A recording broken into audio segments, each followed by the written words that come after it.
शवासन हे दिसायला सोपे आसनच असते तरी जमायला अवघड आसन आहे। आपल्या शरीराचं शिथिलीकरण आपल्याला चांगलं जमलं तर आपल्या पायाची करंगळी जमिनीला टेकते।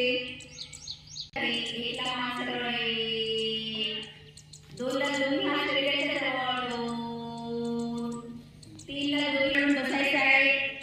डाव्या कुशीवर येऊन वळून बसलं तरी चालते, सरळ नाही आलं तरी। बैठक स्थितीमधून आपल्याला बद्ध कोणासन करायचं आहे। एकला दोन्ही पाय आणि लवचिकता वाढते। गुडघ्यांची सर्जरी झाली असेल त्यांनी हे आसन करू नये। संत श्वसन चालू ठेवायचं आहे। संत श्वसन चालू ठेवायचं आहे। झेपतील एवढे स्थान घ्यायचे आहे, अतिरिक्त ताण टाळायचे आहे। कंबर आणि मणक्याला बळकटी वाढते, मानेचे खायचे आहे। उच्च रक्तदाब असलेल्यांनी आसनाचा सराव टाळायचा आहे। आसन आपल्याला सोडायचं आहे, कंबर सरळ ठेवायचे आहे।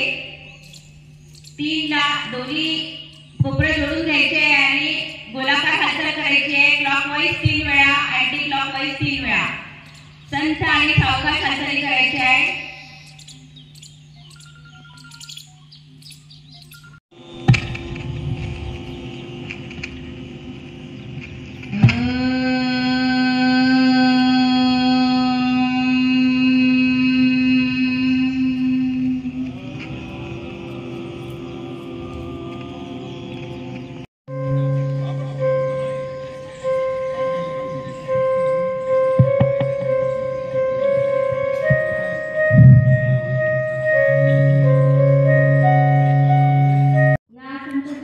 योग विद्या गुरुकुल नाशिक या संस्थेची शाखा खामगावमध्ये आम्ही गेल्या 25 वर्षापासून चालवत आहोत। यावर्षी संस्थेचा वर्धापन दिन आहे असून 10वा आंतरराष्ट्रीय योग दिवस या ठिकाणी पंचशील होमिओपॅथिक मेडिकल कॉलेज, त्यानंतर महाराष्ट्र योग शिक्षक महासंघ आणि योग विद्याधाम नाशिक शाखा खामगावच्या वतीने साजरा करत आहोत। आम्ही फक्त योग दिवसाच्या दिवशीच योग करत नाही तर 365 दिवस म्हणजे पूर्ण वर्षभर या ठिकाणी योगाचे वर्ग चालू असतात आणि ज्यांना आवश्यकता आहे त्या सर्वांना आम्ही निःशुल्क योग शिकवत असतो।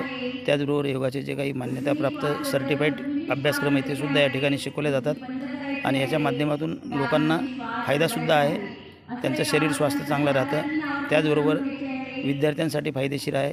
आणि आज 10व्या आंतरराष्ट्रीय योग दिनाच्या दिवशी या ठिकाणी जवळपास 300-400 साधक उपस्थित आहेत। अशा प्रकारे आम्ही हा कार्यक्रम साजरा करत असतो।